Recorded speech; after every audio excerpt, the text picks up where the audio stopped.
എല്ലാവർക്കും എൻ്റെ പുതിയ വീഡിയോയിലേക്ക് സ്വാഗതം.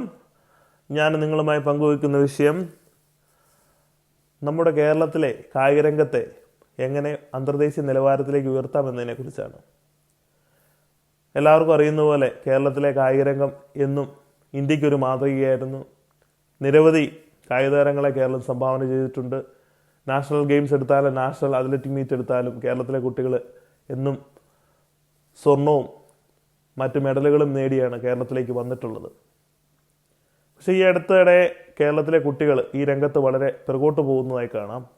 അടിസ്ഥാന സൗകര്യത്തിൻ്റെ അപാകതകളാണ് ഇതിനൊക്കെ ഒന്നാമത്തെ കാരണം. നമുക്കെങ്ങനെ നമ്മുടെ കായിക രംഗത്തെ ഒരു അന്തർദേശീയ നിലവാരത്തിലേക്ക് ഉയർത്താം? വിദേശ നാടുകളിലൊക്കെ ലെഷർ സെൻറ്റർ എന്നൊരു കൺസെപ്റ്റ് ഉണ്ട്.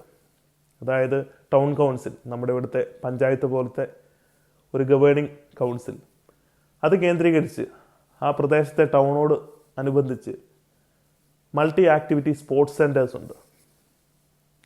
അതിന് ലെഷർ സെൻറ്റർ എന്നാണ് UK പറയുന്നത്. ഇവിടെ നിരവധി ആക്ടിവിറ്റികളുണ്ട്. കുട്ടികൾക്ക് ട്രെയിനിങ് കൊടുക്കും, മുതിർന്നവർക്കും നിരവധി സ്പോർട്സിൽ അവിടെ പങ്കെടുക്കാം. ഇതിനൊക്കെ ഒരു നിശ്ചിത തുക നമ്മൾ മാസം കൊടുക്കണം. ഇത് ഫ്രീ അല്ല. പക്ഷേ ഇത് വളരെ നല്ല രീതിയിലാണ് മെയിൻറ്റെയിൻ ചെയ്തിരിക്കുന്നത്. സ്വിമ്മിംഗ് പൂളുണ്ട്, ബാഡ്മിൻ്റൺ കോർട്ടുണ്ട്, ബാസ്കറ്റ്ബോൾ കോർട്ടുണ്ട്, ഇൻഡോർ ഫുട്ബോൾ കോർട്ടുണ്ട്. അതുപോലെ തന്നെ നിരവധി ജിമ്മുണ്ട്, കോഫി ഷോപ്പുണ്ട്. ഇത്തരത്തിലുള്ള സ്പോർട്സ് സെൻറ്ററുകളാണ്. ചിലതൊക്കെ നിരവധി സ്പോർട്സുകൾ ഉൾപ്പെടുന്ന സ്പോർട്സ് സെൻറ്റേഴ്സാണ്. അപ്പോൾ ഇവിടെയൊക്കെ കുട്ടികൾക്കും വരാം, വലിയവർക്കും വരാം. അവരുടെ ഫ്രീ ടൈം എക്സസൈസ് ചെയ്യാം, വിവിധതരം സ്പോർട്സിൽ പങ്കെടുക്കാം. ഞാൻ പലപ്പോഴും ആലോചിച്ചിട്ടുണ്ട്, ഇത് കൂട്ടൊന്ന് നമ്മുടെ പഞ്ചായത്തുകൾ കേന്ദ്രീകരിച്ച് വന്നാൽ എന്താ? ചുമ്മാ വേണ്ട, നമ്മൾ നിശ്ചിത തുക കുഞ്ഞുങ്ങളുടെ കയ്യിൽ നിന്നും ഇവിടെ വന്ന് പങ്കെടുക്കുന്നവരുടെ കയ്യിൽ നിന്നും നമ്മൾ വാങ്ങണം. ഗവൺമെൻറ് സബ്സിഡി കൊടുക്കണം, പഞ്ചായത്തും ഫണ്ട് കൊടുക്കണം. ഗവൺമെൻറ് ഇതൊരു ഏജൻസിയെ ഏൽപ്പിക്കണം, ഒരു പ്രൈവറ്റ് ഏജൻസിയെ തന്നെ ഏൽപ്പിക്കണം. അതിൻ്റെ മെയിൻ്റനൻസും അതിൻ്റെ ട്രെയിനേഴ്സും ഈ പ്രൈവറ്റ് ഏജൻസി നടത്തിക്കോളും. ഈ ട്രെയിനേഴ്സൊക്കെ ലോക്കൽ ട്രെയിനേഴ്സ് അല്ല, ഇൻ്റർനാഷണൽ ക്വാളിഫൈഡ് ആയിട്ടുള്ള ട്രെയിനേഴ്സ്. നമുക്കറിയാം, ഇന്ത്യയിൽ നിന്ന് നിരവധി പേര് ഇതുപോലെ ഇൻ്റർനാഷണൽ ക്വാളിഫിക്കേഷൻ വാങ്ങാൻ വിദേശ രാജ്യങ്ങളിൽ പോയിട്ടുണ്ട്, വിദേശ രാജ്യങ്ങളിൽ കോഴ്സുകൾ ചെയ്യുന്നുണ്ട്.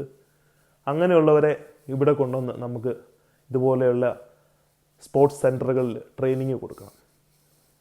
ഇപ്പം കേരളത്തിൽ നിരവധി പഞ്ചായത്തുകളുണ്ട്. ഞാൻ നേരത്തെ പറഞ്ഞ പോലെ നമ്മൾ ഇതിനൊരു നിശ്ചിത ഫീസ് എല്ലാ മാസവും വാങ്ങണം. കാരണം എന്തെങ്കിലും നമ്മുടെ നാട്ടിൽ സൗജന്യമായിട്ട് കൊടുത്താൽ നമ്മളത് നശിപ്പിച്ച് കളയും. രണ്ടാമതായിട്ട്, പഞ്ചായത്തിനെ ഒരിക്കലും ഇത് ഭരണത്തിൽ ഏൽപ്പിക്കരുത്. അവസാനം നമ്മുടെ പഞ്ചായത്ത് മൂത്രപ്പുരകളുടെയും പഞ്ചായത്ത് മാർക്കറ്റുകളുടെ അവസ്ഥയാവും. ഇതൊരു പ്രൈവറ്റ് ഏജൻസി ഏൽപ്പിച്ചാൽ അവർ നല്ല മെനക്കിത് കൊണ്ടു നടന്നു. വൃത്തിയുടെ കാര്യത്തിലും ഇതിൻ്റെ പരിപാലനത്തിൻ്റെ കാര്യത്തിലും നല്ല രീതിയിൽ അവരത് പരിപാലിച്ചോളും. അങ്ങനെ ഒരു സ്പോർട്സ് സെൻറ്റർ എല്ലാ പഞ്ചായത്തിലും തുടങ്ങുകയാണെങ്കിൽ തീർച്ചയായിട്ടും നമ്മുടെ കുട്ടികൾക്ക് അവരുടെ ചെറുപ്പത്തിലെ തന്നെ അവർക്ക് ഇഷ്ടപ്പെട്ട സ്പോർട്സിലേക്ക് ചെന്നിറങ്ങാൻ പറ്റും. പലപ്പോഴും ഇന്ത്യയെ സംബന്ധിച്ചിടത്തോളം, കേരളത്തെ സംബന്ധിച്ചിടത്തോളം നമുക്ക് ഏറ്റവും പ്രധാനപ്പെട്ട സ്പോർട്സ് ക്രിക്കറ്റാണ്. ഇപ്പം ഫുട്ബോളും കൂടെ ആയി. ഇതിനപ്പുറം നമുക്കൊന്നും അറിയത്തില്ല. പക്ഷെ നമ്മൾ ഇതുപോലെയുള്ള സ്പോർട്സ് സെൻറ്ററുകളിൽ മറ്റ് സ്പോർട്സുകളും തുടങ്ങുകയാണെങ്കിൽ, അതായത് basket ball, volleyball, badminton, martial arts, കുട്ടികൾക്ക് നിരവധി ഓപ്പർച്യൂണിറ്റികളാണ്. അവർക്ക് എന്തും ഇഷ്ടപ്പെട്ടത് സെലക്ട് ചെയ്യാം. അതിനുള്ള ഓപ്ഷൻസ് ഉണ്ട്. കൃത്യമായ പരിശീലനം, അതായത് മികച്ച കോച്ചുമാരിൽ നിന്നുള്ള പരിശീലനം, അതും കൂടെ കിട്ടുകയാണെങ്കിൽ ലോക നിലവാരത്തിലുള്ള അത്ലറ്റ്സിനെയും സ്പോർട്സ് പേഴ്സൺസിനെയൊക്കെ നമുക്ക് ഇവിടുന്ന് തന്നെ സൃഷ്ടിക്കാം. അല്ലാതെ നമ്മൾ ഇന്നും ഈ സ്കൂളിൻ്റെ പുറകെ നടന്ന ഒരിക്കലും നമുക്ക് ഒളിമ്പിക്സിൽ സ്വർണം നേടാനോ വേൾഡ് അത്ലറ്റിക് മീറ്റിൽ സ്വർണം നേടാനോ സാധിക്കത്തില്ല. നമ്മളത് ചെറുപ്പത്തിലെ ട്രെയിനിങ് കൊടുക്കണം. അത് സ്കൂളിലേക്കാകുമ്പോൾ ഒന്നാമത്തെ പ്രശ്നം സാമ്പത്തിക ബുദ്ധിമുട്ടാണ്. പല ഹൈസ്കൂളുകൾക്കും ഹയർ സെക്കൻഡറി സ്കൂളുകൾക്കും കുട്ടികളെ സ്പോർട്സിൽ പങ്കെടുപ്പിക്കുക എന്നത് ഭയങ്കര സാമ്പത്തിക ബാധ്യതയാണ്. പല അധ്യാപകരും സ്പോൺസർഷിപ്പ് വഴിയാണ് ഇതുപോലെയുള്ള തുക കണ്ടെത്തുന്നത്. അത് വലിയ ഭാരമായതുകൊണ്ട് മിക്ക സ്കൂളുകളും ഇതിന് മുതിരത്തില്ല. കുട്ടികൾ എങ്ങനെയെങ്കിലും ഓടി പങ്കെടുക്കട്ടെ, അല്ലെ കുട്ടികൾ എന്തെങ്കിലും കളിച്ച് ഫസ്റ്റ് മേടിച്ചോട്ടെ, അവർ കൈയൊഴിയും. ഇങ്ങനെ ഒരു ട്രെയിൻ ചെയ്യുന്ന വരുന്ന കുട്ടിയാണെങ്കിൽ തീർച്ചയായിട്ടും അവൻ്റെ മാതാപിതാക്കൾക്ക് വലിയ ഇൻട്രസ്റ്റ് ഉണ്ടാവും. അവരെന്ത് ചിലവഴിച്ചും കുട്ടിക്ക് നല്ല കോച്ചിങ് കൊടുത്ത് ഇതുപോലെയുള്ള മീറ്റുകളിൽ പങ്കെടുപ്പിക്കും. അവൻ ഫസ്റ്റ് അടിക്കുകയും ചെയ്യും. അല്ലാതെ നമ്മൾ എല്ലാം സൗജന്യമായി കൊടുത്തു കഴിഞ്ഞാൽ ഒരു പരിധി കഴിയുമ്പോൾ ഇതെല്ലാം പൂട്ടിപ്പോവും, താല്പര്യം നഷ്ടപ്പെടും. നമുക്ക് നിരവധി പഞ്ചായത്തുകൾ നമ്മുടെ സംസ്ഥാനത്തുണ്ട്. നമ്മൾ തുടങ്ങട്ടെ. ഇപ്പോൾ ഈ ഫെസിലിറ്റി കേരളത്തിലെ പ്രധാനപ്പെട്ട നഗരങ്ങളിലുണ്ടെന്നറിയാം. പക്ഷേ അത് കൂടുതൽ വ്യാപകമാക്കണം പഞ്ചായത്ത് വഴി. കാരണം പഞ്ചായത്തുകളിലാണ് ഇതുപോലെയുള്ള സാധ്യതകൾ കൂടുതൽ, കുട്ടികൾ ഇങ്ങനെയുള്ള കാര്യങ്ങളൊക്കെ ഉണ്ടാകുന്നത്. അപ്പോൾ തീർച്ചയായിട്ടും പഞ്ചായത്തുകളിൽ നമ്മൾ തുടങ്ങുകയാണെങ്കിൽ പാർട്ടിസിപ്പേഷൻ കൂടുതലായിരിക്കും.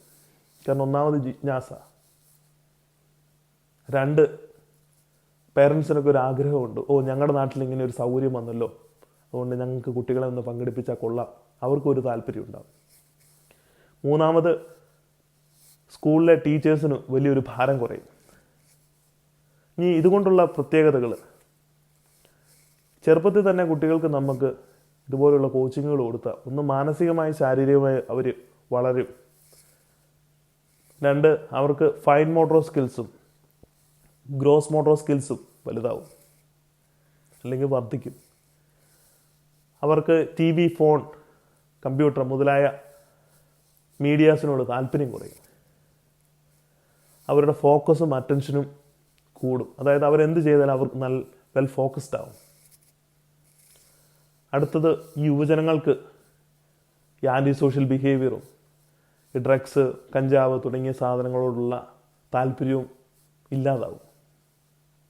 അപ്പോൾ ഇത് വലിയൊരു അനുഗ്രഹമാണ്. ഞാൻ നേരത്തെ പറഞ്ഞ പോലെ കുട്ടികൾക്ക് മാത്രമല്ല, യുവജനങ്ങൾക്കും മുതിർന്നവർക്കെല്ലാം ഇതുപോലെയുള്ള ഫെസിലിറ്റി ഉപയോഗിക്കാൻ പറ്റും. അപ്പോൾ ജിമ്മിലൊക്കെ വരുന്ന യുവജനങ്ങളാണെങ്കിൽ അവർ വന്നോളും. ഞാൻ പറഞ്ഞില്ലേ, നിരവധി പേരുടെ കയ്യിൽ നിന്ന് ഫീസ് വാങ്ങുമ്പോൾ ഈ സംഭവം നന്നായി റൺ ചെയ്തോളൂ, ഫണ്ടിൻ്റെ ഒരു പ്രശ്നം ഉണ്ടാകത്തില്ല. നിങ്ങൾ ഒരിക്കൽ ഒരു സ്ഥാപനം ഒരു പഞ്ചായത്തിൽ തുടങ്ങി നോക്ക്, അത് വലിയ വിജയമായിരിക്കും. തൊട്ടടുത്ത പഞ്ചായത്തുകൾ ഇത് ആരംഭിക്കും. ഒന്നാമതായിട്ട് ഇതിനകത്ത് ശ്രദ്ധിക്കേണ്ട കാര്യം എന്ന് പറഞ്ഞാൽ മോസ്റ്റ് മോഡേൺ ഫെസിലിറ്റീസാണ് കൊടുക്കേണ്ടത്. 2, ഇതിൻ്റെ മെയിൻ്റനൻസ് ആണ്. മെയിൻറ്റെയിൻ ചെയ്യാതെ വരുമ്പോഴാണ് എന്ത് സാധനവും നശിച്ചു പോകുന്നത്. അപ്പോൾ ഈ കാര്യങ്ങളൊക്കെ ശ്രദ്ധിക്കുകയാണെങ്കിൽ തീർച്ചയായിട്ടും ഭാവിയിൽ നമുക്ക് മികച്ച സ്പോർട്സ് താരങ്ങളെയും അത്ലറ്റ്സിനെയൊക്കെ കേരളത്തിൽ നിന്ന് വളർത്തിയെടുക്കാൻ പറ്റും. അല്ലാതെ നമ്മൾ ഹൈസ്കൂളിലെ ഓട്ടത്തിനും ചാട്ടത്തിനും വേണ്ടി നോക്കിയിരുന്നു കഴിഞ്ഞാൽ തീർച്ചയായിട്ടും നമ്മുടെ സ്കില്ലുകൾ വളരത്തില്ല. നമ്മളെന്തും ചെറുപ്പത്തിൽ പഠിക്കുന്നതാണ് എപ്പോഴും നല്ലത്. നമ്മൾ ചെറുപ്പത്തിൽ ഇതുപോലുള്ള സൗകര്യങ്ങളിൽ നിന്ന് ഒരു കാര്യം പഠിച്ചെടുത്താൽ നമ്മളതിന് മൂർച്ച കൂട്ടാൻ നോക്കും. നമ്മുടെ സ്കൂളിലും കോളേജിലും ചെല്ലുമ്പോൾ നമ്മുടെ സ്കില്ല് വർദ്ധിക്കും, നമ്മുടെ ആ മേഖലയിലുള്ള കഴിവും വർദ്ധിക്കും. നമ്മുടെ പല സ്കൂളുകളും ഇതുപോലെയുള്ള സൗകര്യങ്ങൾ ഇപ്പോൾ നടത്തുന്നുണ്ട്. പക്ഷേ അതൊക്കെ കുറച്ച് പേർക്കേ കിട്ടത്തുള്ളൂ. ഇപ്പം തിരുവനന്തപുരം തൊട്ട് കാസർഗോഡ് വരെ നിരവധി പഞ്ചായത്തുകളുണ്ട്.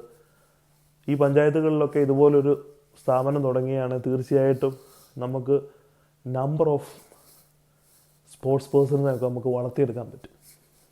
അപ്പോൾ ഈ വീഡിയോ ഇഷ്ടപ്പെട്ടെന്ന് വിചാരിക്കുന്നു. ഇനി ഇതുപോലെയുള്ള ഇൻട്രസ്റ്റിംഗ് ആയ ടോപ്പിക്കുമായി ഞാൻ വരുന്നതായിരിക്കും. എൻ്റെ വീഡിയോ ഇഷ്ടപ്പെട്ടെങ്കിൽ എല്ലാവരും ലൈക്ക് ചെയ്യുക, ഷെയർ ചെയ്യുക. മറ്റ് വീഡിയോകൾക്കായി എൻ്റെ യൂട്യൂബ് ചാനൽ സന്ദർശിക്കുക. കൂടുതൽ മനോഹരമായ വീഡിയോകളുമായി വരുന്നതുവരെ എല്ലാവർക്കും നന്ദി, നമസ്കാരം.